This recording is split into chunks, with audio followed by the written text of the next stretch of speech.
Hello and welcome to another episode.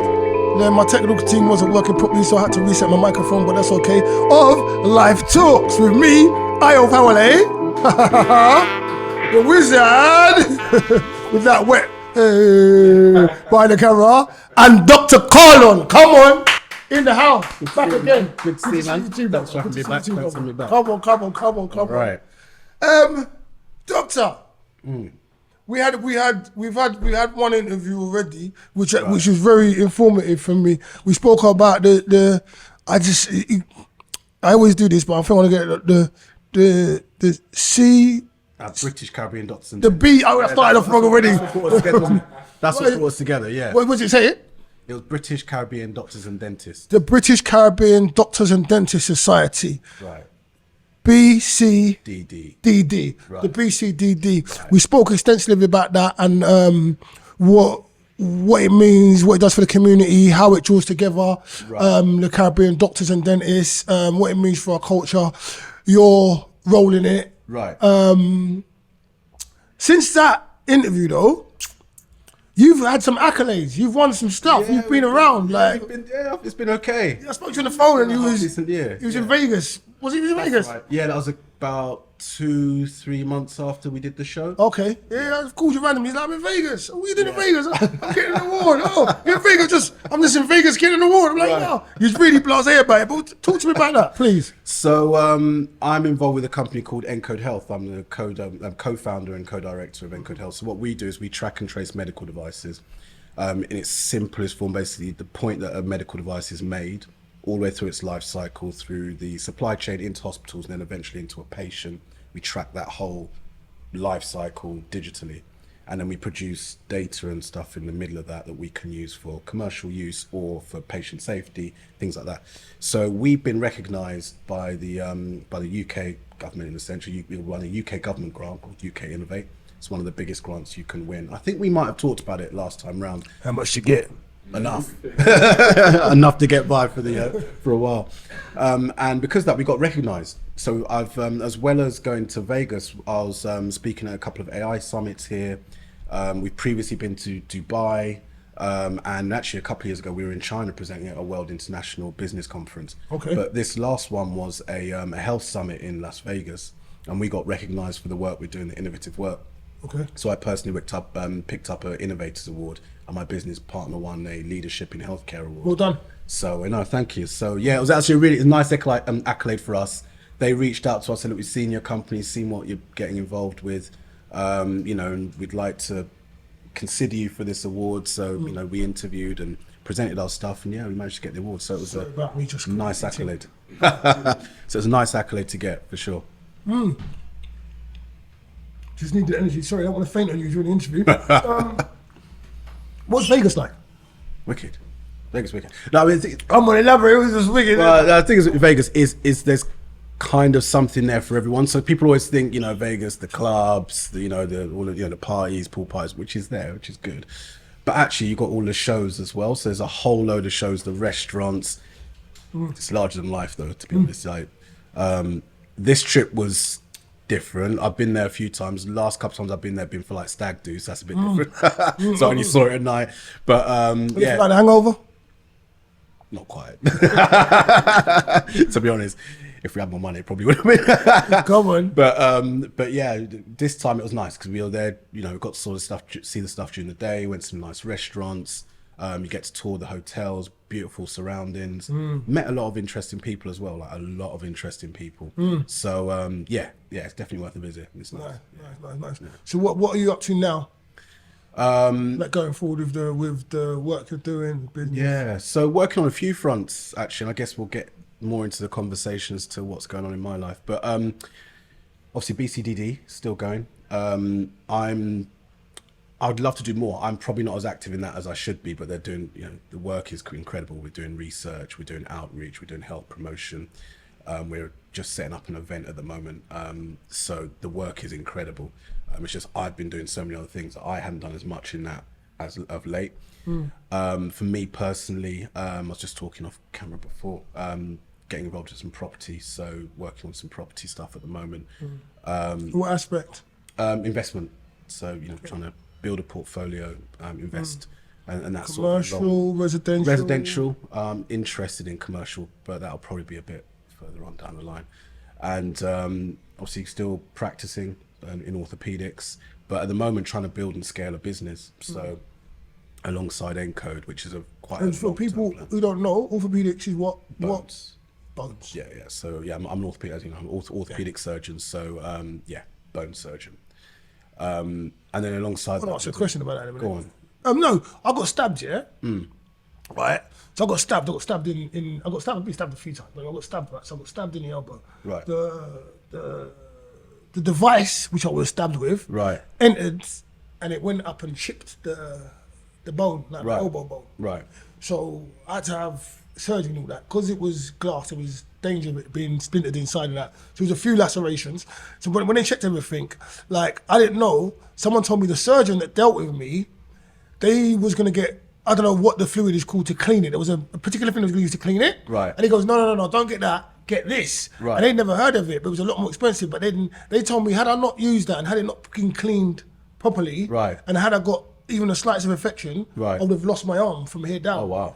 And I was going to ask this how, I don't know if they was trying to scaremonger me, because I was out and everything, and this Right. I was told later on, 'cause I work in a hospital, Right. the nurse that told me later on that this potentially would have happened if you never got that surgeon. So I was Right. lucky to get the surgeon that I Right. got at the time. Right. But I want to ask you as an I say it please. Orthopedic. Orthopedic Yeah, doctor, yeah. surgeon, like, Yeah. is that possible? Yeah. What, to have amputation after infection? Yeah. I mean, in the worst case scenario, yeah. I mean, if you had a severe bone infection that could potentially spread, Yeah. and it was chronic, couldn't treat it with antibiotics, couldn't treat it with debridement, then yeah, at the end stage, not immediately, but Yeah. it's possible. Yeah, it's possible. So, yeah, you were lucky. It sounds like you got someone with good judgment and made the right decision. So, so yeah, absolutely. Yeah. Thank God. Yeah. So what I want to talk to you about today, Right. among other things, Right. is something I wasn't aware of when I last interviewed you, although I was aware of your responsibilities. I wasn't aware of the entirities of your responsibilities, because you got two beautiful, lovely, amazing Yes, daughters. thank you. Yes. That you brought to the studio Right, last time, right. because it was during the summer holidays, Summer holidays, half right, term. right. You had them along. You asked if you could bring them along. I said, yeah, fine. I've got children. It was fantastic. Like, I'm a dad. You're a dad. But then after we finished the interview, I found out you're the sole carer. Correct. You're a single dad. That's right. Yeah. And you're an orthopedic doctor. Yes. And I can't say the word. You know what I'm trying to I'll say. tell you what I am. Yeah. Think I need your help. I need your help, No, doctor. I'm a single dad. I'm an orthopedic surgeon. Yeah. I'm an entrepreneur. There you go. innovator, Thank you. And I'm a property investor. Yes. Yes. And you represent All the of those BCD. Correct. You're doing a lot, man. Yeah. How do you manage to juggle all the things you do and still, like, you the man? Let me just give you that. No, because seriously, all the things you told me that you do and you've done and you've achieved within your lifetime, your family life, and you can go back and watch the first interview. Can't remember what number it was, but it was with Dr. Carlon. And all the things you told me you did. When you told me you was a single father, I was like, it blew my mind. Right. I was like, how? How could you? Where'd you? Right. How? So let's talk about it. I mean, When I think of it like that, I think, wow, yeah. But you know what it is? I think this is about being present. And what I mean by that, right now I'm with you, we're having a conversation, and I'm doing that to my best of my ability, and you're doing this to the best of your ability. When I'm with my daughters, I'm with them, and I raise them to the best of my ability. When I'm working, I do that to my best of my ability. And so I've become very good at being present at what I'm doing, which what that means is it gives me the capacity to do a lot more. So let me break it down. So what a lot of people will do is think, oh gosh, I'm a parent, I've got a job to hold down. For most people, that's it. There's nothing wrong with that. That's, if you're doing that, you're doing well, right? Mm-hmm. And they're at their job thinking, oh, I've got this, and this. And they're worrying about not doing the other thing well whilst they're doing the second thing. You see what I mean? And so what you're not doing is the thing you're meant to be doing at the time. And so... to the best of your ability. Right. And don't get me wrong, I wouldn't have chosen it this way. I mean, yes, I'm a single dad. I don't celebrate it. I'm glad I'm able to do it. And I'm grateful that I have amazing children. And I'm proud of myself. And, but I don't celebrate it because it's not the way it should be done. But if you're going to do it, be present. And if you want to do other things, fine, go and do those things, but be present. Do that well to the best of your ability. Try to not let the other stresses that are in your life or pressures impinge in what you're currently doing, because it will just stop you. And the third thing really is be fearless. Just do it. You've got the capacity. And if you can't, find help. Yeah, I'm a single dad, but I got help. I'm not 100% doing it all on my own. I've got family. I've got a childcare network that I can lean on. So I wouldn't be here otherwise. I've got childcare. So clearly I'm not doing it 100% on my own. So yeah, that's what I'd say. If you don't mind me asking, how did it come about? Well, I got divorced about 2 years ago. And it's... So how many years of marriage? Well, I got married in 2013. Divorced, or eventually divorced in sort of at the start of 2022, but separated from previous to that. So really it was end of 2020, 21. And, but as you know, these things don't happen overnight. So really it was the problem started from 2019. So it's quite a long time. And, I've spoken about it to a lot of people. So people that know me know the story. And my ex-wife suffered with some mental health issues, and that's ultimately what led to the breakdown. And I suppose you'll ask me more questions about what happened. But in brief, I ended up becoming a victim of domestic violence in my own home. And so my ex-wife, I had to effectively take steps to get her out of the house. So it's been a really interesting journey going from being married, seeing her being unwell, trying to keep that marriage together and keep my family together, then becoming a victim and realizing, you know what, I just can't, because one of us is going to get hurt, both of us can get hurt. This is much more unhealthy for the children than it is just to separate and go in separate ways. Then when I made that decision, which was hard, because like I say, I didn't want it this way, then I'm in a situation where I have to protect my children, which meant I had to make sure I became the sole carer for them. And so that's kind of led me to where I am. So none of it was by active choice, but then at the same time, I've had to make lots of active choices to make it happen and keep it this way. So yeah, in a nutshell, that's basically what happened. Yeah. So if you don't mind, we'll talk about it more in depth. So how did because a lot of people, I think, not to generalize your situation that you've been through and how you're living, a lot of people I think would have been at this point where there could have been problems between the man and the woman within the environment, but they wouldn't have your strength and fortitude. Like what you've done, it's just like power to you, man. Right, thank you. Seriously, Thank man. you. Serious. Thank you. Power to you, because to go through that and then still to someone you love deteriorating, being the cause of problems for you and abuse, and then having to like, for want of a better phrase, man up and take care of your children. Wow. Doctor, wow. Seriously, wow. It's like you're a real man as far as I'm concerned. Not that you're not, but it's like seriously. Right. I mean, I don't want to pick away at stuff, but how did you manage? I mean, what was the first signs of it for you? And how did it manifest itself? Like when you knew something was like... Initially, the very early stages. Yeah, it was kind of off. Because I'm sure people are going through this at home, people have been through this. Right. Just to help people out there to understand, and just for yourself as well. Because stuff people don't talk about. Like I've become more comfortable talking about it. Don't get me wrong, 2 years ago, we couldn't have this conversation. I wouldn't have been able to open up about it. But yeah, you're right. So, I mean, I think in hindsight, probably missed the early stages of it. I'll be honest.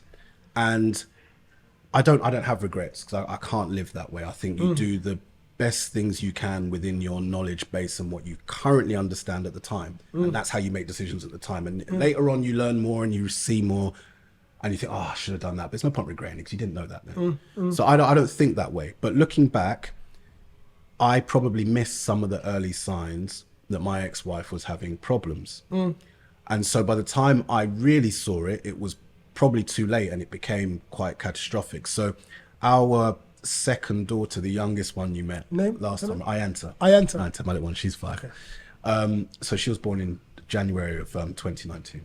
Okay. And after that, it was tough, but I just thought, look, got 2 children in the house, got a newborn again, it's difficult. Roll forward now to November of that year, my ex-wife basically had a complete breakdown. to the point where I had to do everything. You know, she couldn't. It was at one point to the stage where she couldn't actually manage herself through a day. So I'd have to say, look, it's time to get out of bed. It's time to eat. It's time to wash. We're going out. Put your shoes on. It was that level. Would you think? Sorry to cut into you. Would you think it was anything to do with the postnatal stuff? Possibly. I mean, that was the sort of official thing that came through. I think there were deeper issues. Those are her personal issues. So I'm not going to speak too much to it. But I think there were other things going on that predated that. But so I was in a situation where I had to walk her through that. So it was obvious something wrong was wrong at that point. And take care of the kids as well at the same time? Well, yeah, because it was just us. Yeah. And what ended up happening was I sent her back to Zambia. She's Zambian. So she went home for 3 months from just after Christmas, remember, it was 27th December, something like that, and came back in March in the end. And she took our youngest because she was still only 10, 11 months. Okay, yeah. Yeah, exactly, right. And Tianji, who's now 8, stayed with me for 3 months. So it was just us two for 3 months. And that whole time period, I didn't work. So I was in the NHS, so they were actually very supportive and basically gave me the time off work to recover, look after my daughter, and be at home. God bless the NHS. So, yeah, well, right. Well, I was lucky in that sense to be within that structure, because other places I wouldn't have been able to. I wouldn't have gotten that grace. So I was at home that period. She came back and things were a bit better, and then just slowly deteriorated afterwards. And I think it's difficult, and I say for people that are at home, in there, you know your partner. It's good that you know your partner. Yeah, if you know your partner, and these things you see. Because I think when she came back, she was a bit better, and I think maybe not everyone would have noticed the differences, but the communication changed. You know, our relationship changed. Her habits changed. Her behaviour changed. For the worse, or it was a bit better when she came back from Zambia? A bit better, but then it gradually sort of deteriorated again. But it was different because she was functional. Before she left, she was pretty much completely non-functional. So it was that was different. And so I think you observe these things over time. And you know what? The number one thing I would say is, if you're a partner, because I was a partner of someone going through. So you know, her lived experience wasn't mine. Yeah. So if you sit down and spoke to her, she would tell you something completely different. Her lived experience. But for me, observing it and eventually being a victim of it, from a partner's perspective, it's one. I think you've got to be really honest with yourself, because the difficulty for me was saying, well, what is my role in this? Am I part of the problem? Am I part of the solution? Am I making the right decisions? So I'll give you an example. Obviously, she was in care, so you know she had medical support and so on. And one thing in particular, post Zambia. No, this is this is pre-Zambia. Pre-Zambia. Okay. Obviously, there was urgent care. I had to take her to the hospital. Obviously, she then got all of the mental health assessments and so on. Saw psychiatrists. And the interesting position I was in is that these people are colleagues to me. So, excuse me. Cool. And so I was in a position where they were speaking to me on a professional level, making their recommendations. I actually, a separate issue, I actually believe quite strongly that medication for mental health should be the last resort. And generally speaking, I believe in that. Even though in my profession, I believe you should try anything possible to heal yourself internally, naturally, with your body's own resource prior to medicating. Is that just for mental health, or you? No, for most things. For most things. The human body is it's designed to regulate. Yeah. So if you create the right I environment, love the way you talk, man. Then yes, It's so delightful to regulate. I like that. I like that. It is. So even we'll come on. Sorry. It's good talking to intelligent people. I'm passionate people. God, I'm gonna use that. So even my business, I deal with. That's why I do PRP, which we'll probably talk about later, because it uses your own body's potential to heal. So I believe that very strongly. So I was in a situation where I was advocating for my then wife. I was saying that I don't think she should be medicated. I think there are lots of other things we can get to before that point. To the point where, you know, I had her consultant say, well, look, this is virtually medical negligence in this situation, not medicating her because of her presentation. So, which I understood, but at the same time I was like, she doesn't have capacity. You're dealing with me as her then husband. No. And I was the only person that said that. And so it's things like that. And I look back now and I think, well, was that the right decision? So that's why I say, as someone who's a partner of someone going through these difficulties, be honest with yourself, and one, you have to make decisions you have to make, and stick to your principles, which is what I did, and I don't regret what I did. And also, you have to be able to forgive yourself. I can't. It would be quite easy to sit here and say, "Oh, I wasn't, a good enough husband. I did this wrong. I did that wrong. I didn't support her. Put it all onto you. Put it all onto me." Yeah. Which seems like a noble. Excuse me. Seems like a noble thing to do, but it's not really, is it? Because ultimately, I did what I could. Yes, some things I could have spotted earlier. Maybe there's a few things I could have changed. But at the end of the day, I did the best I knew how at the time. I was honest with myself. That I'm doing the best I can. I'm not trying to make her worse. Yeah. Do you know what I mean? So I think those are things that are really important. Yeah. And then the third thing, again, if you're a partner of somebody going through these difficulties, remember to look after yourself. Because it is so easy to get sucked into somebody else, especially someone you love. It's really easy to get sucked into that, you're essentially the carer. Yeah. And you get sucked into that carer mentality, and what you make yourself is a victim of their illness. Yeah, you neglect yourself. You're neglecting yourself, and then what good am I if I can't work? I'm no longer physically able. I start getting unwell, or God forbid, I get depressed. Now there's 2 people with mental health problems in the house with 2 children. How does that work? Doesn't. It just doesn't. The children suffer. And so actually one of the hardest things of this whole thing was not the physical abuse, which I'm sure we'll talk about. It wasn't necessarily the hardship of trying to juggle everything. It was when she got a bit better, was the lack of gratitude, because she had no insight to the fact that I had to look after myself. So for her, it was a selfish act. I still went to the gym 4 times a week. I still come in, I go to the gym. No matter what's going on in the house, I'm in the gym. I looked after myself. I was still, I still speak to my friends. I was still doing things that were for me. I was taking maybe less so. In fact, you know what? Maybe not even less so. During those 2 years, I got in the best shape I got in my life, because that was my space to clear my head. I got in the gym, and I haven't trained so aggressively as I had in those 2 years. One, because I had stuff going on in my marriage. 2, because I had to. That was your therapy. I had to. I'm not saying it has to be gym for everyone. Yeah. But you need to maintain something that is for you, and don't feel guilty. Really don't feel guilty, because I did that. Yeah. My life, my children's life hasn't changed. They still live in the same house. I didn't fall off the rails, lose my job, lose my house, lose all of that. They still go to private schools. They still do all the same things. I can still do the things I could do before. I still have the same energy, still have the same physical capacity, still have the same mental capacity. And so actually, now I'm in a better position, even to help her as my ex-wife, if that's what needs to happen at some point in the future. I can still do that because I looked after myself at the time. Yeah. So those are the things I would say to people that are partners of somebody going through a mental health or any other issue, but we're talking mental health. So yeah, that's definitely the advice. Very important, man. So while your wife was in Zambia and you was with your eldest, what was that like? Because you're just there with your daughter. You can just soak up everything. All the other stuff's going on, I understand, but you really get. If you've taken time off work, this isn't a.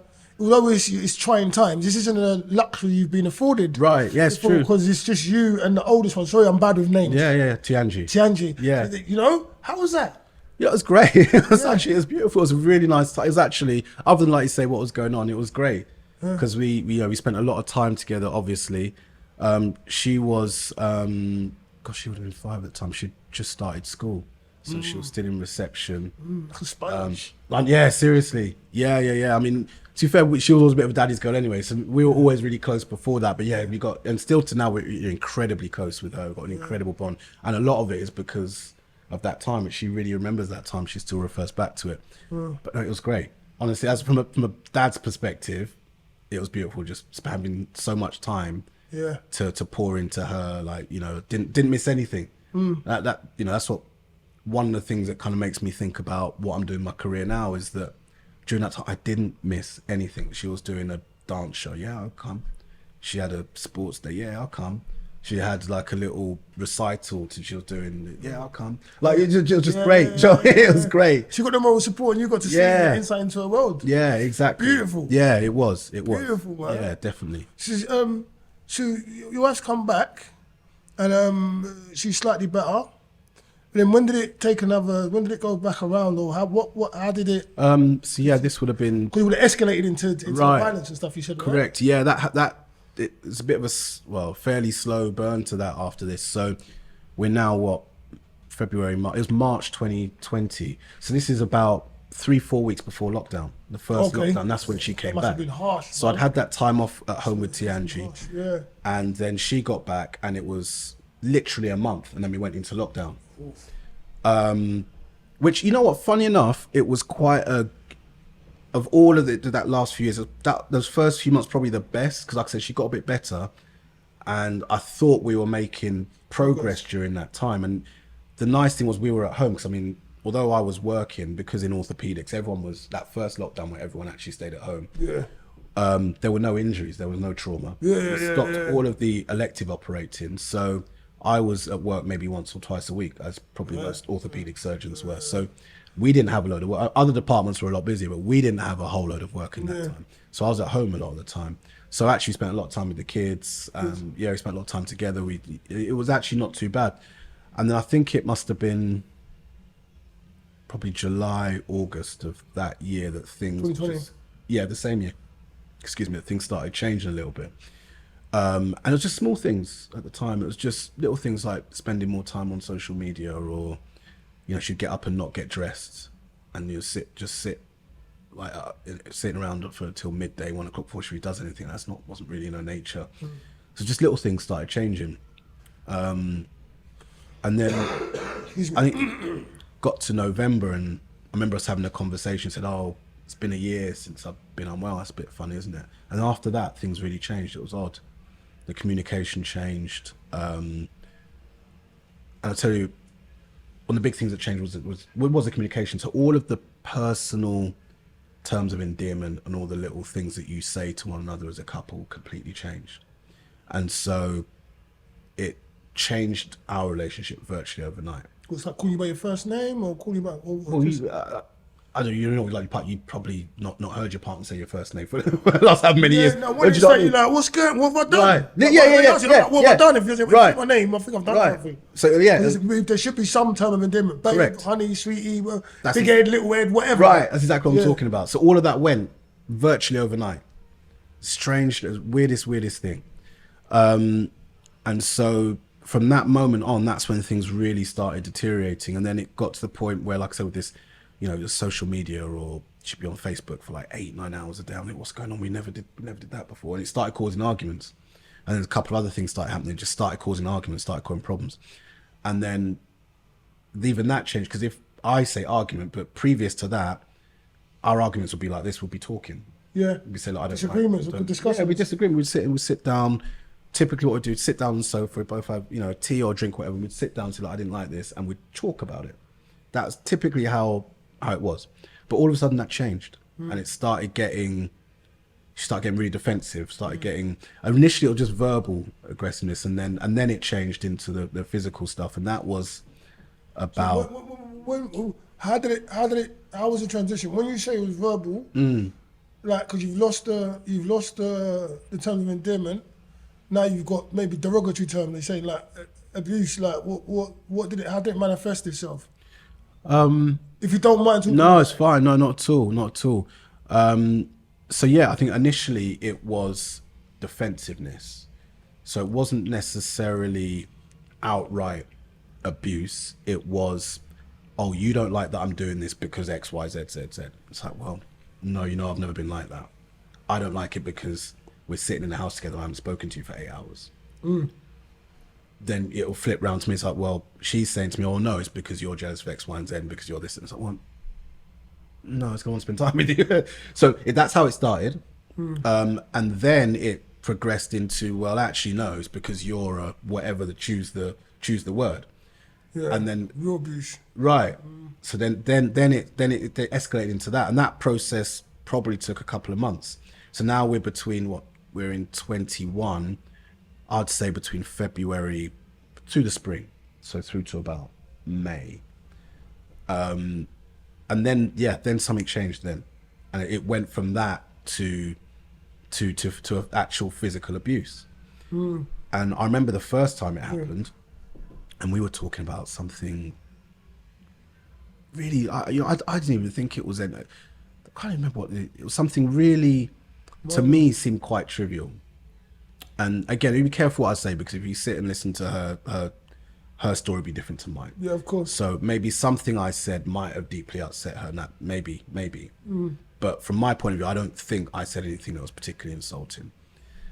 And to give a bit of context, it related to her late father. So I would never, in my mind, I think I would never say anything that was disrespectful to her late dad. But she took it as such. I don't, to this day, I can't figure that out. But it was around that topic that this. Can I just say, sometimes people justify what they're doing through things that are absolutely ludicrous, but because they need to do it, they'll do that, and there is no rationality in it at all. Well, no, there is. Anywhere from beginning to I end. agree. You know, some people just do, and they'll tell you it's because of this. Yeah, it's because they wanted to lash out or because they couldn't control their emotions. It could be. Yeah, I'm just to put that right. Just 100%. I mean, it could be. You know, I'm very careful with the way I speak about this. Sorry, it's like side, but one, I don't hate her. Two, I strongly believe what I said earlier, that you act on your current beliefs and information at the time. So me sitting here telling you that she was unwell and then calling her whatever because she did this to me, that's contradictory. Yeah. She's doing this from a place of not being well. Yeah. And so that's how I see it. Yeah. And so excuse me. That's why I agree with what you're saying, but at the same time I'd say, well, in her mind at that point, maybe whatever I said was deeply offensive. Now that I'm not justifying what she did, and I certainly didn't deserve what I got, but it puts in context her actions. My point is, it doesn't make her an evil person. It makes her someone that has an issue that needed to be addressed, and the behavior was a result of that issue. And I think there's a real distinction. And I think if people understood that distinction, there'd be a lot less resentment and hate. Because if you look to people for what they are and what they're going through and why they act that way, it'll be easier to say, well, you know what, I disagree with what you do, and I personally can't have any association with you, but you can say that without hate. There's a big difference between I hate what you did, I'm going to persecute you, between you believe what you believe, I disagree, but I can kind of see why you're doing the things you're doing. I still disagree, and you still shouldn't be doing it, but I don't hate you. Why would you say you deserve what you got? No, I said I don't deserve what I got. Okay, no, sorry. Absolutely not. Sorry, no. I heard that out of context. All right, fair enough. No, absolutely not. Yeah, I agree with that. So you don't deserve anything. No, absolutely not. Yeah. No, I mean, no one does. No one does. This is not a way to resolve things. Yeah. And so, I remember that first time it happened, and at the time I thought, I had the same mindset that I have now in terms of why it happened, but I thought this is the beginning of the end.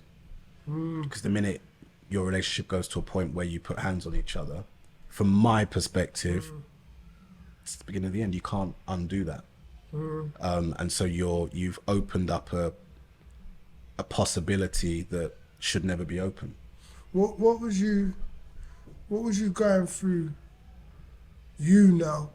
Going through mentally, because if you've come to that realization, and you know you've got your two beautiful daughters, you've got your wife, and you tried to help through this process, you're trying your best. You know you have to maintain yourself. Also, you're maintaining the safety around your children for them to remain being children.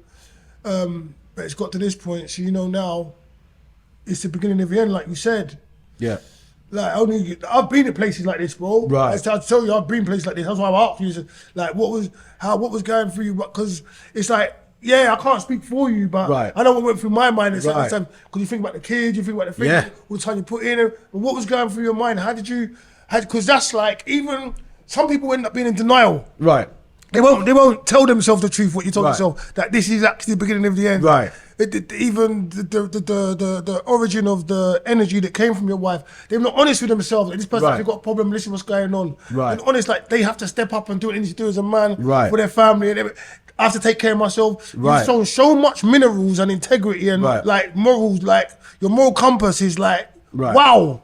Like, trust me, people at home need to take a lot of leaves out your book. Right. And just for life in general. Yeah. Do you know what I'm saying? Like, and to even keep your sanity. Right. Yeah. No, seriously. Yeah. It's fucking crazy, bro. Yeah. To keep your sanity amongst all of this. Right.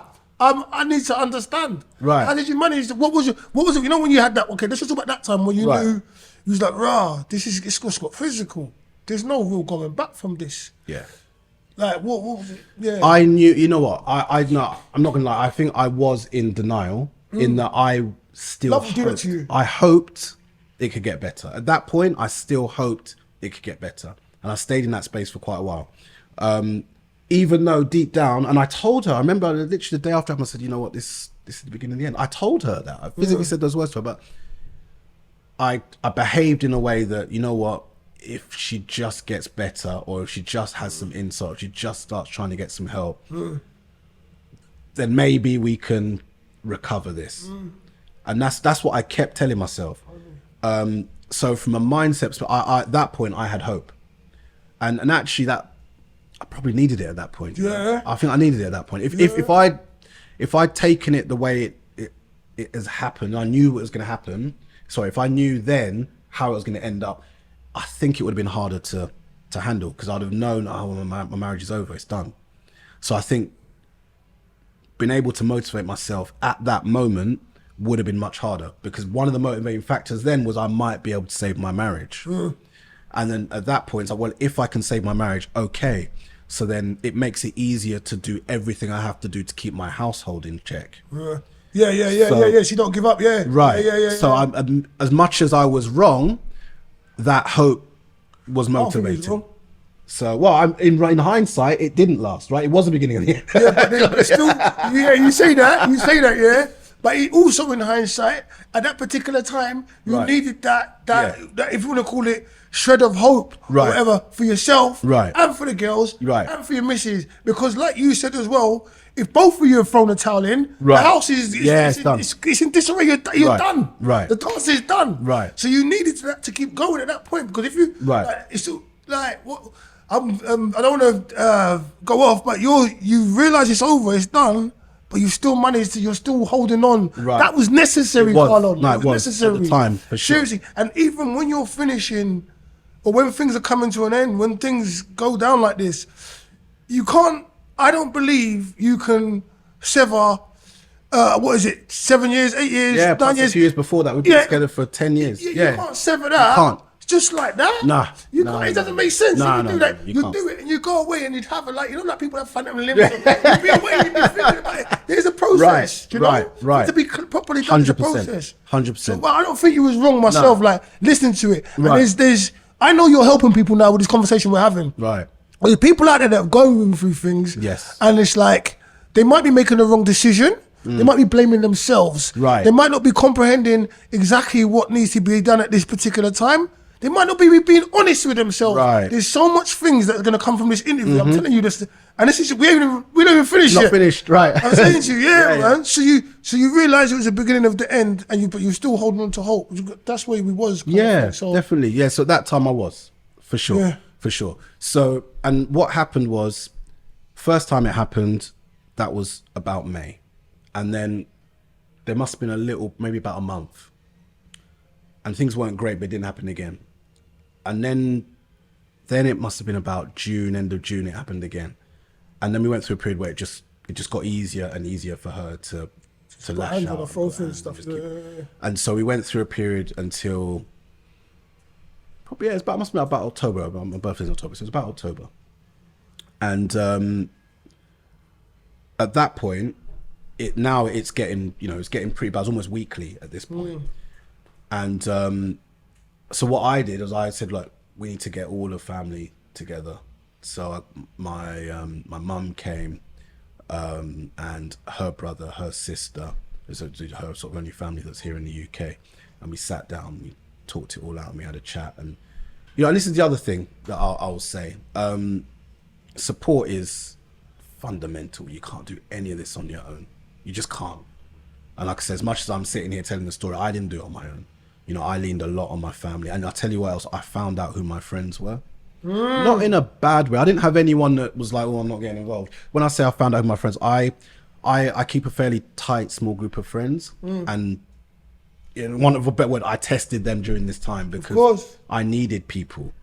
And I'm so thankful that the people that I've got in my life supported me through that. And there's a number of close friends that I have that were just incredible during that time. And especially when you know, you're married and you got kids and you don't speak to people for a lot of time. So there's people I hadn't spoken to for 6-7 months, and all of a sudden I'm calling, I got this, and I'm just chatting.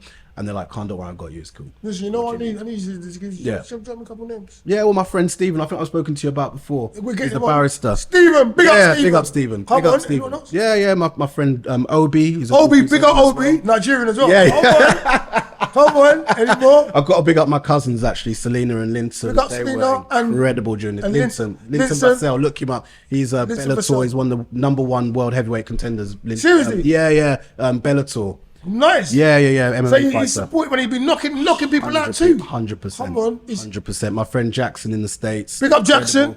And then the 2 girls, Abby and Patrice. Patrice, big yourself up. Incredible. It's like Dr. Carlon said, your support bracket is really important. The people who you call friends, when you call upon them and they show that they're really your friends through thick and thin, it's in this world it's hard. Yeah. And when you get that, God bless all of the names that were named, seriously, from the bottom of my heart, and God bless anyone that calls himself a friend and that steps up for their friends. Know what I'm saying? Yeah, big them all up. No, honestly. Big them all up. No, I'm serious. Honestly, You call people, right? And you want it, and then some people are like, I ain't got time. It takes 3 weeks to get all of them. You're really in need. So that person who says, you know what, cool, don't worry about it. What do you need? Right. It's that what you need is like someone showing you where what's this guy? Man, someone buried his gold. Right. Man, it's so good. Right. Seriously, it helps so much. Go on, doctor. 100%. And of course, my parents, my mum and my dad got a close relationship with both. So both of them. Yeah. Both of them, yeah. You called everyone together. That's right. You called the brother and exactly. sister, Yeah. your mum and everyone, you sat down. So we sat down and we, you know, because at this point, the other thing that's difficult, especially for men, is, and again, it comes back to this honesty issue, is admitting to yourself what's going on. And so, yes, I knew I was being physically abused. And I don't see myself as... less of a man because of it? No, not at all. Not at all. In fact, more of because I didn't hit her back. Come on! So... Come on! Big up! No, big up! Big up! I can't even lie, yeah? For true. I can't lie, yeah? Right. I was scared to ask you the question. Right. I didn't know if you lot went at it. Right. And I would have been like, bro. Right, no. No, I'd have been like, bro, because it's not the dumb thing. Do you know what I mean? No, exactly. Even someone's licking you down, so right. Give me one more. Come on. Right. No, it's You're true. a man's man, That's you know. True. So Dr. Carlon, I'm trying to tell you, man. Fucking hell. I want to be your friend too, buddy. Come on. Yeah, go. So, but the difficulty is admitting that these things are happening in your house. So that was hard. Yeah. It's hard to call a friend, so, you know, my wife's hitting me. Yeah. And it shouldn't be, but the first time I said it out loud, it was hard. It took me months to get to that point. And so at that point, even though, and especially to her family, you know, because I was quite close with her family, still am actually. And so to call her family and say, look, sit them down and say, look, what's going on? This is what's going on. Because my mum was there, she knew, but that was difficult. It was really, really difficult. And again, what's interesting about not taking things too much onto yourself was at that point, I was basically saying, I need help in this house. Help your sister. Obviously, my mum was there to support me and she'd also support her. And that was us just saying, well, me saying, we need help as a household. And important, really important, really important. And you know, it's and brave. Well, it's forgotten as well. That support is and it should be asked for. That's what do you mean it's forgotten? Well, I think my opinion is a lot of when I speak to people that have problems, they're talking about, oh, this is between me and my partner. And yes, it is. Yes, it is. But you forget your partner was raised in that house. And she has a household that raised her, who have principles that they adhere to. So she has a standard she should be upheld to. And you're not the only person that can tell her about that. She has family that should be reminding her what should be going on, just as I have. Because if I was doing something wrong, don't tell me my dad would not be the first person telling me, Carl, that's not what you do. Had I hit her back, my dad would have been, don't care how many times you got hit. Why'd you hit her back? My mum would have said, why'd you hit her back? The question wouldn't have been, what did she do to you? Because I come from a place of standards that I'm being held to by somebody else. Do you see what I mean? So it's just like, I've said something. I don't want to contradict what I've said, But you're talking about someone who you know has definitely got a problem. You know the problem's there, so it's very important that you don't retaliate and stuff like that. Right. If it's a malicious thing, it's slightly different. I still want to advocate it. Right. I might defend myself if it's just straight malicious. Comes at you in the street, then Yeah. or Or even if it's just a thing where it's just they're trying to hurt you, but your wife wasn't doing Right. it's mental, so it's different. But go on, please, sir. Right. And so so that was an important step. You know, again, I'll be honest, I think more could have been done at that point. And so winding back, it would have been nice had there been a bit more support at the time. But you know, that's the steps we took. So from there, it actually, you know what, it got a bit better for a couple of months, and then actually we got to so that was October, and then we got to probably about 2 months where strange situation where, like I said, at this point Can I ask you a question about when you got to this point and everyone got around and stuff? Had your wife been taking any medicine? no. Okay. No, so at this point she was what I'd say functional. So she was trying to sort of phase return back into work, was still kind of doing stuff, but very much not herself, and obviously behaving this way. So for me, it was like you need help, but it's difficult now because, you know, she's got capacity, she can make her own decisions, and she absolutely didn't believe she needed any help. And so actually that was a really difficult situation. It's like, I don't know what to tell you. Also, Yeah. And so then we got to about Christmas time, and it started up again. So I genuinely can't remember what the discussion was about, where she physically abused me again. But it was just before Christmas, and at that point I said, you know, I can't just leave because it's Christmas. Because at this point I'd said to myself, if it happens again, I'm just gonna go. But give it a break, at least do something. And so, but because it was so close to Christmas, I was thinking, I can't just do that over Christmas. So I said, look, and funny enough, I told everyone, I told all of her family, I said, look, this is what's happening. We need a break because this is becoming more than unhealthy. Someone's going to get hurt. So I waited until just after Christmas, and then I left the house for a month. And I told her like a few weeks before I just said, look, so the only reason I'm not going today is because the kids are in the house and they're expecting a Christmas, and I just can't do that. Was the violence? Did you ever have to go to hospital? No, I didn't. I mean, I got cut on my cheek, which is actually how work found out about it. Yeah, that was in August of that year, because yeah, so she'd hit me, and again, I hate to say it was intentional, but she must have turned her ring round because it cut me. Your face. Yeah. And then so I turned up to work late and whatnot that day, and my, you know, the consultant I was working said, well, what's going on? Why are you late for clinic? I was like, I couldn't really hold it. I said, well, it's because this is what's happening. He sent me home that day. Yeah, and then that's how I got referred into to have counselling and support at work and the rest of it, which was crucial in the end as the story develops, because that started the paper trail of what was going on. Okay, you get to that, yeah? Yeah. Right. And so so this was around Christmas. I left. I told her family. Obviously, I told my family. I told her. Maybe I literally got an Airbnb 2 minutes down the road. As you do, yeah. As you do. So I was literally down the road. I'm not going too far. I was still checking in with just come in the house, make sure everything was all right. Yeah. I was still coming back and using my gym. And to be honest, I was concerned because I wasn't too sure what it should be like with the kids. And actually, it was quite eye-opening because the house was I must admit, one time I came back, and I came into the house in the middle of the day because I knew she'd be out. I knew the girls were at school, and I just wanted to use the gym. And I came into the house, and it was a state. Like, I literally brought tears to my eyes because my girls are living in this state, and that was tough. And it's one of the things that made me do what I did in terms of making sure I had the kids, because I was like, she's not fully capable. Them, yeah. Exactly.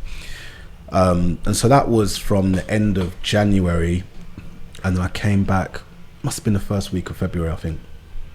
And again, this was like my last effort. So I invite, and at the time, actually, my aunt, she'd come in from the Bahamas. So she was staying with my mum. At that point, I hadn't seen my aunt for about 8-9 years. My mum didn't tell her I was coming. And I think she kind of knew what was going on. Me and my aunt are very close, but I hadn't actually spoken to her much about during this whole time. So, but she kind of knew there were problems, but didn't really know. And I remember she came to the door, and literally that couple of times I burst into tears during noise. The one was when I saw the state of the house. Second was when my aunt turned up at my house, and I was like, oh, God, my aunt. And she was like, nephew, what's wrong? What the hell? So she was around at the time. So when I told her I was coming back to the house, Aunt Sharon. Auntie Sharon, Yeah. Big up Auntie Sharon. Yeah, big up Auntie Sharon. Yeah, she's in the Bahamas. We should go and visit her. Yeah, for sure. Straight afterwards, right? Everyone's coming. So nice. No, you bring your daughters and just make my ticket too. Now we just go. Right. I'm just big up Auntie Sharon. Oh yeah, and the wizard. And so I told her when I was coming back to the house and said, look, Auntie, look, do you mind? And she stayed. So she stayed in our house because she's like, I'm not letting you stay with her on your own. She was on holidays, so she had the time she could come and stay. So anyway, I took my ex-wife out for dinner. I said, look, I'm coming back. Let's go out for dinner. Let's talk. Let's not be in the house. We'll talk. Yeah, an environment change. Yeah, so we sat down and we must have been in that restaurant for 5 hours. And by the end of it, we said, look, you know what? Obviously, what's happened, but we'll try. We'll see what happens. This was the absolute last thing. And then, you know what happened the day after I got back? Kicked off. Yeah. And what happened was, I remember really well, I was on my way to work and I was on call that day. And at the time I was working in Kent, so I was having to drive about an hour to get to work. When I was on call, like it's a 24-hour shift, so I stayed in the hospital. I didn't come home. So I had my overnight bag and that.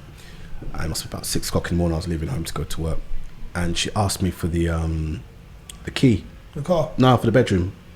Because she put a lock on the door for some reason at some point during that time. Anyway, and I was like, well, what do you need the key for? You got your own. And incidentally, she'd changed the locks while I was out the door. While I was out of the house for that month, she'd changed the locks. So when I came home, I couldn't get into the house. Did she ask you for the key for the house or for the bedroom? No, the bedroom. So I in my mind, I think we've already changed the locks, so I don't want to be locked out my bedroom. So I was like, no, you're not having the key. And that's what started the argument. So she followed me to my car for some reason. And as I was getting into my car, she took my bags out of my car, pulled my bag out. Cause I put my bag in the passenger seat, got in the driver's seat. She opened the door, took the bags out, and I was like, I need my stuff. So I went, pulled the bag out of her hand, come back. Now she's chasing me. So at one point I was holding her with one hand, putting the bag in the car. Anyway, she called the police, said that I had twisted her arm, thrown her in the bush, hit her in the... She made up a whole story about it. I didn't know. Obviously, my aunt called me up a couple of hours later, said, you know, she's called the police. I was like, no, I didn't know she called the police. She's like, no, literally, I heard her on the phone, she's called the police. And she was like, you best tell work, because police might come to your work. Which didn't happen, and the only reason it didn't... Thanks God! But the only reason it didn't was because I worked in Kent, not Croydon. Wow. So they would have made the journey if there was in. If they know where you are, if they know where you are. So I the following day now. No, that's all good. I came back, and basically what happened was I came back and my aunt was like, we'll just meet up, we'll go straight to the police station. So I thought I'm just going to give a statement. No point waiting for them to come and find me. And I got arrested because I got there, went to the police station. Yeah, and said, oh, we've had this allegation, and in this borough, it's any allegation of domestic violence is automatically arrestable offence, and then we investigate and question you, whatever, and then, you know. Is that? Can I ask you a question that you may or may not know the answer to? Right. Does that work both ways? Probably, it should do. Well, the way it was put to me was that if there's any allegation of domestic violence, it's automatically arrestable. So I guess it shouldn't matter whether it's male or female. I guess it should. My feeling is probably 90% less allegations of females assaulting males. I doubt there's many. I doubt there are many allegations that way around. But she got nicked. They're banging a cell. Yeah. For absolutely nothing. Right. It's fucking annoying, isn't it? To say the least. Right, to say the least. How many hours? Probably about 16, 17. 16 hours! Wankers! I was there from 3... Oh, say it, let's have all that. I don't care. I was there from 3 in the afternoon. Yeah. I didn't get out until 6, 7 And then what, like for me, like what happened? What, they banged you in the cell, yeah? Yeah. Okay, domestic violence, we look at it like this, boom, boom, boom, you're banged up. And then what? After they interviewed you, they let you go in it when they found out everything was going on. So they could have interviewed you within like a couple of hours you'd been there, found out what the story was, and let you go. That's why I said they're wankers. I was interviewed. That's why I said that. I was interviewed at 3 o'clock in the morning. See, this is what I'm saying. Yeah. And that was the only protocol that stopped you from telling your story. So I'm guilty, man or woman, until like automatically, and I don't get an opportunity to defend myself until you're good and ready, so you can waste my time. It's so shit. It's so shit. I'm sorry you had to go through that. No, I mean, so I sat in the cell. I've been through as well, as you can tell. It's horrible. Hours just sitting there. Yeah. Something needs to be done about that.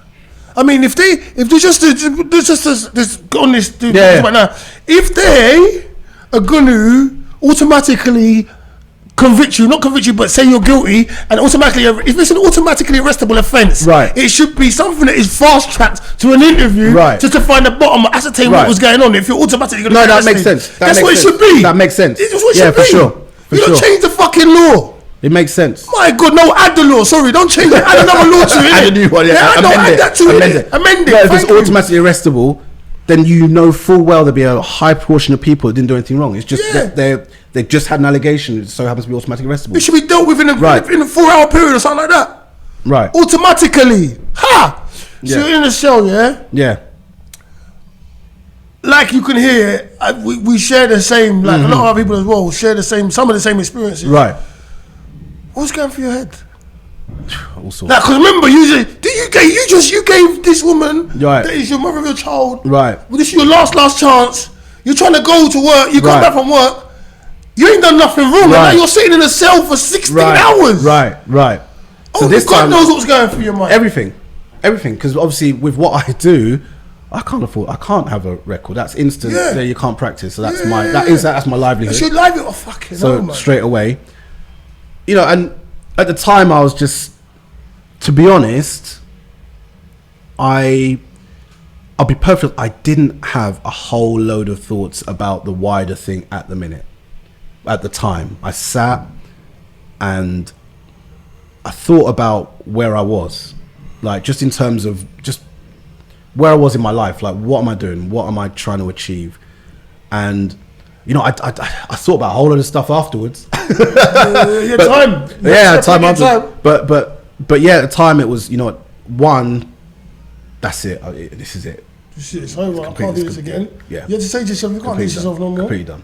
And I spent a lot of time thinking, well, what are the consequences of this? Like, how is this gonna unfold? How's this gonna end? What means your daughters, your relationships? Well, it's more actually, it's quite a selfish moment. I was thinking, how's it gonna end for me? I was like, am I gonna be able to do the things that I want to do? All the things that I've dreamt of doing. Is this the end of it? Yeah. You know, that was what was going through my mind at the time. Yeah. Yeah, because you don't know how these things are gonna go. Yeah. At that point, like, irrespective of what you've done, what you don't know. Yeah. You don't know how these things are going to be. Yeah, at all.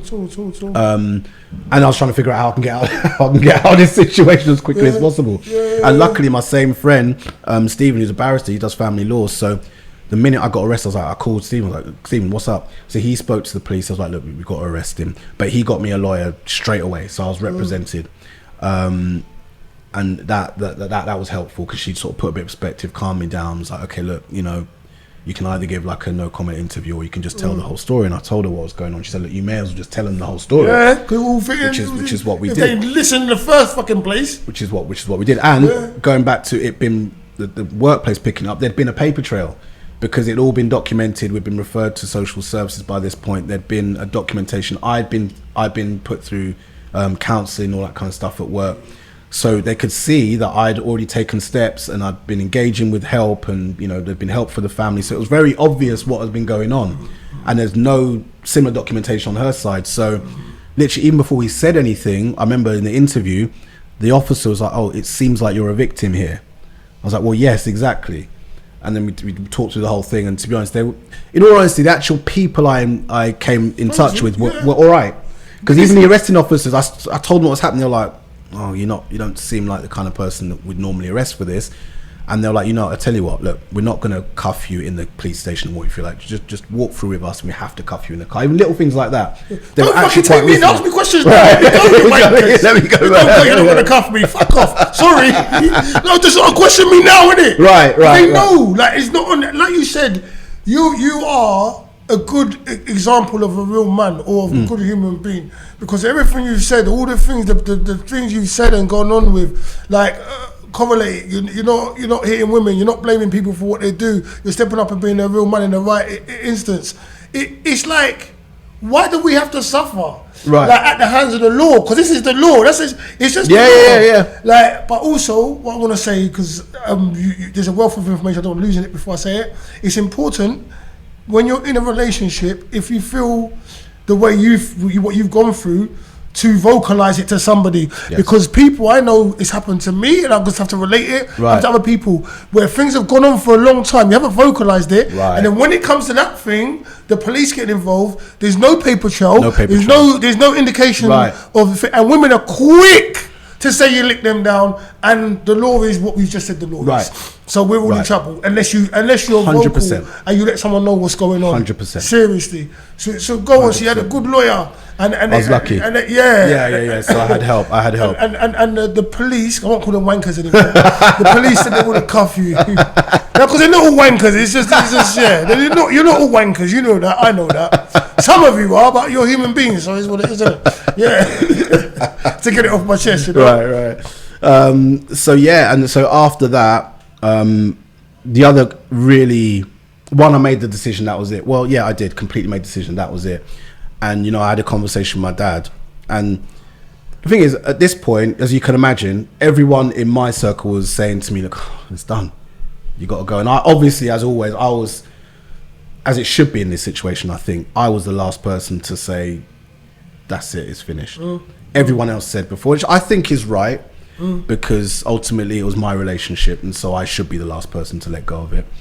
And so I remember the conversation I had with my dad at the time, and he said to me, look, son, remember how you feel right now. Just remember that now.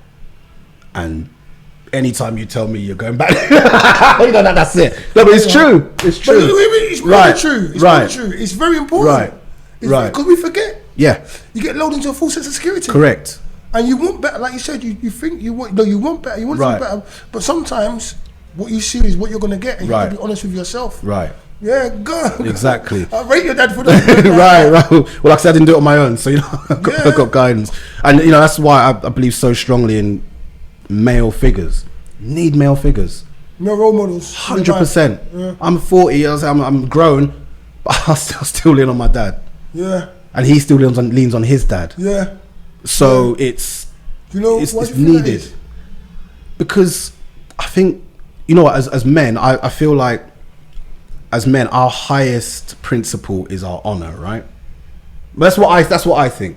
So I want to be able to come out and say, well, you know what, I come out of this and I stuck to my principles. I've got how I was raised, and I've got my principles, and I stuck to that. No matter what happened, I stuck to that. That's my honor. That's my word. So I haven't violated that.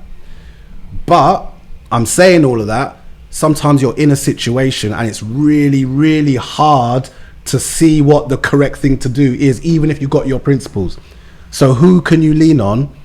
Well, the man that showed you and taught you the principles. Which, unless, which for most of us should hope, I know some people don't have their dads, it's different. But if you've got your dad... You're done. You got your friends too. You got your friends. You have. Of course you got your friends. What did you say? You said, because what did you say just now? Okay, so our highest thing is our honor. Right.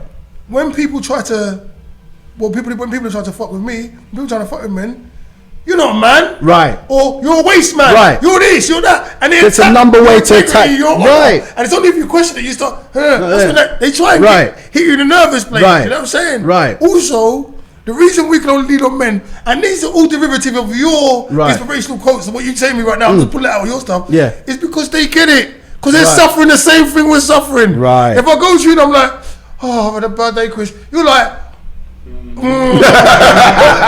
if you go to a woman or a child or someone else, anything, come on, man up. What's the matter with you? Yeah. Do you know what I'm saying? That's it. Or they're not as compassionate. That's right. So that's why. That's from right. What you said, that's why your dad can lean on his dad. Why you can lean on your dad. Right. And what we need. Positive male role models, constructive ones as well. Correct. But that's still derivative of you. I got that from you, cuz. Come on. Yeah, I'm learning as we're going, you know. And this episode is going to be very therapeutic for me watching it back. I guarantee you, man. I'm just letting you know. Thank you so much. I'll give you the flowers now. I'll give you these later as well, man. Thank you. But yeah, Thank you. Yeah. So you lean on your dad. And your brother. So so at that point it was okay. This was the real cut point. All right, no, this is done. Now it was like, okay, what happens in the family? Because now we're in this really weird situation where it's finished, it's all done. My aunt was staying with us to protect me. So she was like, oh, I'm your witness, I'm your protector. She's like, the minute she tries to put hands on you, I'm not gonna. She's like, I ain't got the same restrictions as you. Hold on a minute. So that was, you know. So we're in that situation, and again, going back to my friend who I've leaned on, he was like, look, you need to get an injunction, you need to get an occupation order. Now the work starts, because now you need to protect yourself, you need to protect your family, and you need to do all the steps you can to separate yourself from her and protect everything. And so I went to apply to get an injunction. Now this is an interesting one. I know this will upset you, because I applied for that, got it straight away, right? I did an emergency injunction, told the whole, like a restraining order. Went through all the correct procedures. I had to hire a lawyer, that cost, a fair amount. And then I got this injunction, and it said that she cannot physically, verbally, or mentally abuse me or damage any of her or my or our property. That was it. So she was still allowed to live in the house. There was no distancing, there was nothing. It was just, that's what I got. It's a lot, innit? No, I mean, I don't know, because I haven't got that much. I know my case. I don't have a huge amount of experience. I wonder what it would have been like the other way. My feeling is it would have been, I'm not allowed within a certain distance, or not. You'd have been told not to come to your own house. I'm pretty certain it would have been. Your own house. I'm pretty certain it would have been. So I had to apply for an occupation order, which is for me. You can't come to the workplace. An occupation is for me was that I had the right to occupy the house without her in it, because obviously we joint own the property. So, excuse me. So it takes a court order to get her out of the house. Yeah. But that hearing didn't happen until, bear in mind we're in February. That hearing happened in July. Yeah, July.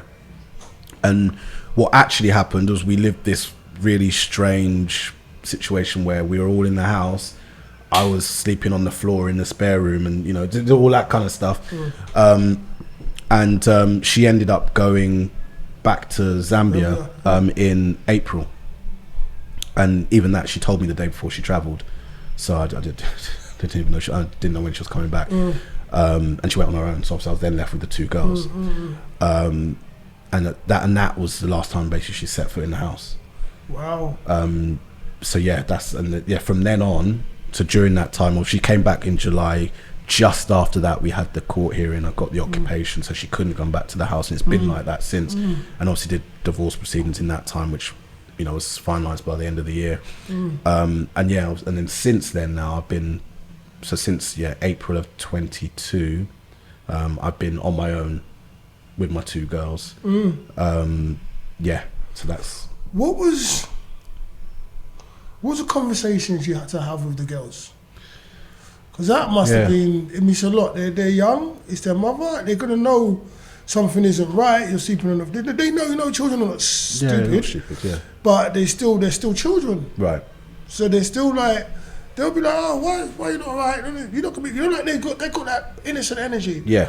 How was that? That must have been fucking devastating. Yeah, it was. That must have hurt, man. It was. I think, it was interesting, like with my oldest, she's so smart, and I feel she's incredibly mature, incredibly smart. And one, I'm a little bit torn on it, because one, I'm incredibly proud of the way she's handled it. She looks after her little sister. She's incredible.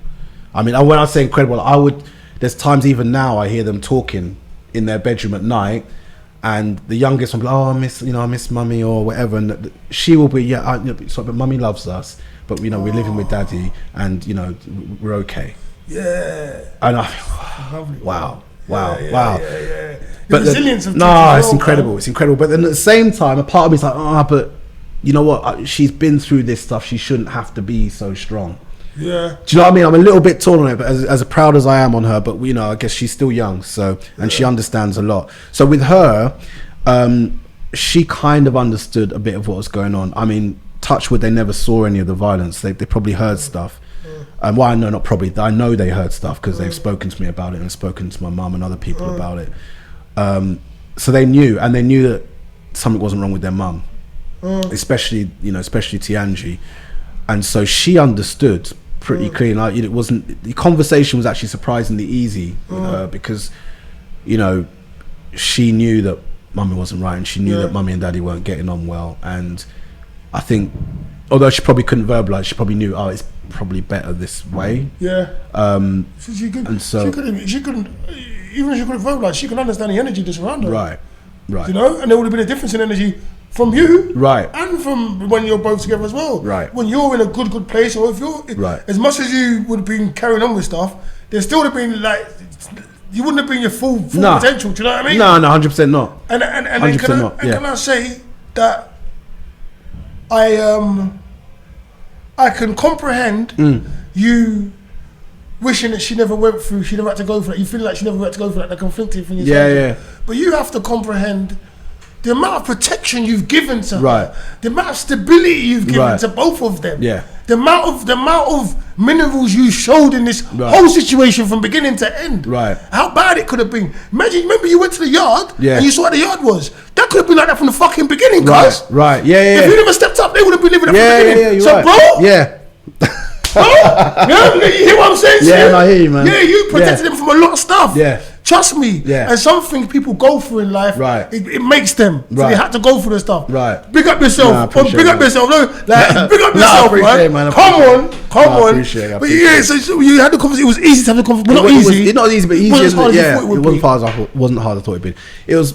Yeah, the younger one was difficult because for her it was, I miss mummy. Yeah, it's comprehension of it. So for her, it was just reassuring her that, yes, mummy's not here, but she's not gone. You can still see her, and it's still, we still both love you. It's just we have to do it this way, and so she's gradually come to understand it. Well, I mean, what I will say is that certainly with her in particular, she was still at nursery at that time, and her progression of actually once we were on our own, and like you say, the energy returned into the house.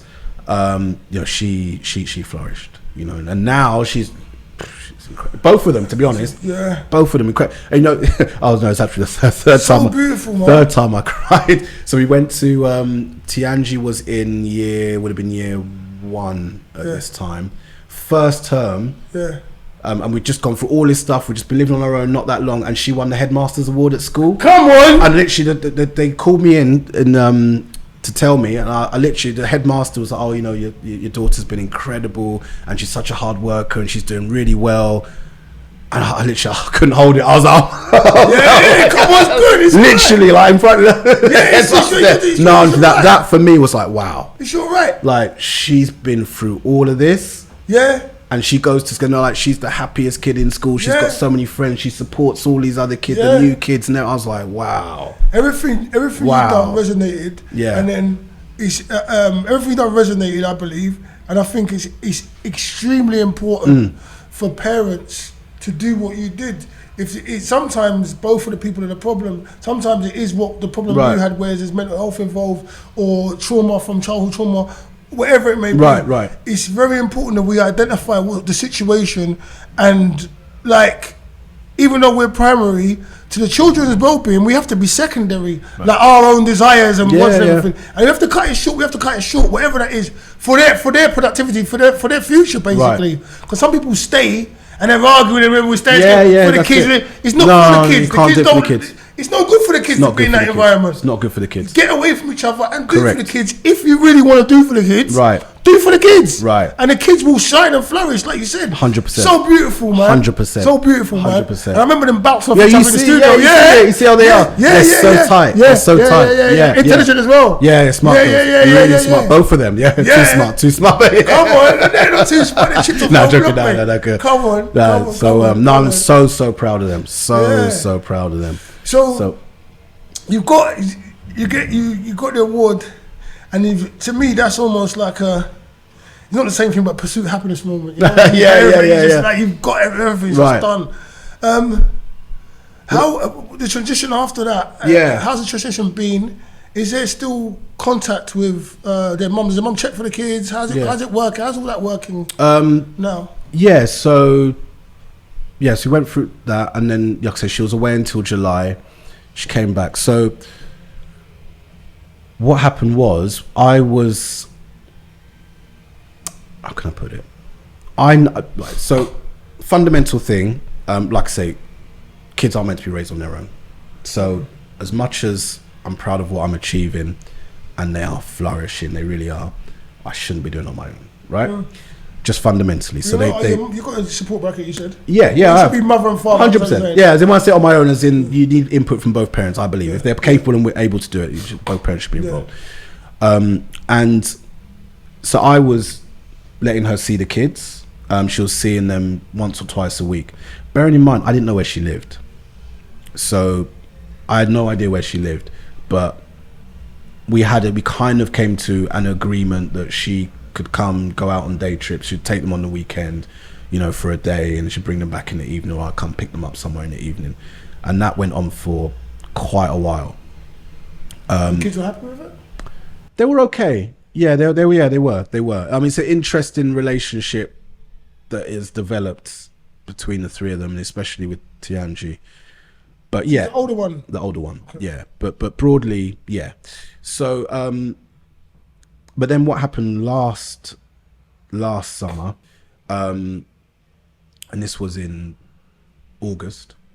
So she was meant to pick up, and actually it had been going like this for quite some time. So for like almost a year now, she'd been seeing the girls once a week, weekend, but not really doing any overnights, just once a week, weekend stuff. And we're kind of getting to the point where she was saying, look, could I have them overnight? I was thinking, well, maybe, because it's going all right. Anyway, she took the girls for a day trip and didn't come back. And bearing in mind, as you can imagine, the people close to me were saying, why are you letting her see them when you don't know where they live? That's what everyone was saying to me. And me was like, well, because they got to see their mum. And so, because we've got issues, and for whatever, she doesn't want to tell me where she lives. She refused to tell you where she was staying, or she at just... the time, yeah. So I didn't know. I had an idea, because I'd sometimes pick them up, in the same area. So I had a rough idea, but I didn't know. I couldn't go to the house. And so, yeah, she took the kids. Were you in the same house? Yeah, in the same family home. Yeah. So she knew where we were. But yeah, so took the kids and then didn't come back. And that was in August of last year, and it was in summer holidays. And then I remember, because she said, oh, we're going to come back, and then she didn't. And she said, oh no, I'll bring them back tomorrow. And then she didn't. And she said, oh, I'll bring them back on Sunday. And she didn't. I'm like, 3 days? It was 3 weeks. 3 weeks? 3 weeks in the end. It took 3 weeks. And luckily, you must have been livid. Worried. I didn't know where she was. And in the end, luckily, it's strange timing. I don't know why she did it in that time, but we'd actually already had a court date to go over, because up to this point, we were doing all the children's arrangements ourselves. It wasn't court ordered. But she'd put a court application in for her to have custody of the children, and the hearing for that was in September. So when she took the children, it was literally 3 weeks before the hearing. So she kept them? So she kept them until the hearing, which was brainwash them. Stupid though, because obviously I then turned up to court. She didn't turn up. She had the kids, and it turned out she went to Birmingham with the kids. I found that anyway. So obviously I ain't got to court and said, well, she hasn't turned up. She's got the kids. I haven't seen the kids for 3 weeks. She took them, a day trip, and that day trip for 3 weeks. So that hearing that was meant to be about child arrangements turned into the judge making an order for her to return the kids. The judge gave her a week to return the kids and said, look, this was on a Monday. She said, I'll make an order. She has to return the kids by the end of the week, or I'm going to give police powers to go and retrieve the kids, which is what ended up happening. Wow. So the children ended up in a police station in West Midlands. I remember I was at work. So I said where I was working at the time, I was in Red Hill. So I was like, I may as well go to work. So if they call me, I'm on the motorway anyway. And I just said to her, I may have to leave at any point. Excuse me. And so they called me like around lunchtime. So look, we've got your kids. You just got to come to West Midlands police station to come and get them. So I had to go up to Birmingham to go and get the kids. And obviously they'd been away at that point for 3 weeks. So that was, that was last summer. Can you pause 1 second, please?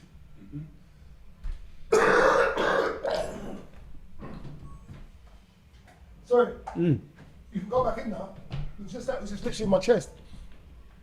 Wow! Dr. Carlon, you been through it, man. Yeah, man. You know you think you've been through stuff. I've been through stuff. You was going through stuff, man. Shit. We back on. So when the girls came back, what was it? I'll be honest, they danced for 2 hours. What, when they got back with you, they was happy back with you, innit? Yeah, they were so happy. I remember I took them. They danced for 2 hours, you know. Daddy cool. Daddy cool. Come on. You must have been happy as fuck. Oh God. Well, man. Oh gosh. Not just to see them, but to see their joy. You know what? At the time, I see you. It was a weird thing. The first week I was a bit worried. Second and third week I was just not. It was non-stop. Anything I could do to try and get. I didn't know where they were. Yeah. I figured out they weren't where they were kind of staying before. It wasn't that far from where we lived. I figured that out. Then what had happened, she tried to apply for schools in Birmingham. And so I got a phone call from the girls' school saying, we've had an application from Birmingham schools, or so, whatever they call themselves, to change because obviously once kids are registered in one school, they need to be released from that school to be put into another one. And my school was like, well, we refuse because as far as we understand, they're meant to be living with you. And that's how I found out they were in Birmingham. And obviously I was then calling round up in the Birmingham education people, like, have you got any application? They can't give me information because it's data protection and the rest of it. So I was doing everything I could to try and figure out where they were, because I didn't know where they were. So although I was scared and worried, my mind was just, how can I get the girls back? What do I do? Called the police. They were like, oh, it's an internal issue because she's got parental rights. We can't help. All right, shit. Like, Wankers. So the judge made the order for the kids to be returned within that week, which she didn't do. And then they gave police powers to go and retrieve the kids. And they got them. Was it Red Hill? No, that was up in West Midlands, so Birmingham. No, but you was at Red Hill, you said. Yeah, I was working in Red Hill at the time. So when you got the call, I just jumped in the car 4 hours up. Went and picked them up. What was the conversation you had with the girls after they stopped dancing or before they started dancing? Well, before that, you know what? Like I say, those last couple of weeks, all I'd been doing was trying to figure out how to get them back, what I could do. So it was non-stop. My head was just non-stop. And I must admit, I completely broke down in that. On the drive home, I got them in the car, and we went to, I picked them up, and we went to Five Guys because they loved the Five Guys burgers. So we went and had a Five Guys. And they're all gassed and excited and stuff. And they fell asleep in the car, as you can imagine, on the way home. And I just, for about a good hour, literally my eyes were shooting for an hour. Just, all of the emotion, everything that I'd been holding in for the last 3 weeks. Because all I was focused on was just get them back. And that was, that was a massive, massive release. Amazing, honestly, man. I was just, It's amazing. Yeah, that was amazing, that was a real experience. So since then, what's life been like? Yeah, like being what's it like for them, for you? How's it like? Yeah. What's where? Is there well, I mean, since then, you know what? It's my mum moved to Texas in November. Okay. And so last year, that Christmas, we went to Texas. In fact, that summer we went to Texas. It was just after I got back. And then Christmas we went to Texas. Had a wicked time. Spent New Year and Christmas. Come on, Texas is nice, isn't it? Texas is real nice. Texas is nice, man. They do it big. Yeah. Be like Vegas, right? Not as big as Vegas, but they still do it big. It was wicked. And then and then we went back in April, and so I met somebody Yeah. So yeah. So someone in Dallas. From Dallas. Yeah. So I found somebody else, and yeah, we're together. So how long you been together for? It's fairly new. Like we've been talking to each other for quite a while. We've been talking to each other for the whole quite a bit of last year. Yeah. And we met like once in the summer when I went out there, and then we finally got it together properly in April. So it's been since then formally, but we've been talking for a long time. Okay. So that's What's her name? Alex. Alex. Wait, mate. I'm saying, big up yourself, Alex. I saw a picture, a video. OMG. That's what I can say. You're blessed. You're blessed. You've been blessed and you're blessed. I am. She's blessed too, though. She's definitely blessed too. So let's talk about, because we're going to wrap up. This has been so good. I mean, I don't want to know, I'm not sure if I've missed stuff on this. And I know we're wrapping up because we're wrapping up. Yeah. And I don't want to cut it short, but I think we're going to have another conversation. Yeah, well, there's all the stuff that's happening. You know what we haven't been able to talk about, I suppose, is just the transitions. So we talked about what happened at the start, and I was kind of in denial. And then how I had to kind of just get through it, and I survived on hope. And then once I finished, actually that for me was like, it was work. It was sorting out all the legal stuff, getting my divorce sorted out, just making sure I'm working. It was just work. I had to, and although I kept other things going, and I kept all my interests up, that was just work. There was no, how can I put it, inspiration. In that time, it was just, I got to just get what get it done. Yeah. And I feel I've come through that phase now where, you know, things are starting to happen again. Like I just told you, I've met my partner. And that was, although I've been dating during that time, that's another topic, you know, but now it's like, yeah, I'm ready for that. I've met my partner. She's incredible. Girls met her? Yeah, the girls have met her. Yeah, they all get on really well. She's got a daughter. They all get on really well. Oh, easy. Yeah, so it's wicked. The Brady Bunch. Is that right? Come on. It's wicked. But now I'm in a space where things are starting to happen again. And I'm feeling from a productivity and creativity point of view, I'm coming back to who I really am. And so what I mean by that, business opportunities are getting better. You know, I'm doing the things that I've been planning, I'm now doing. And so I say that to say in that, like, if you're going through these sorts of things, you know, again, it's being present.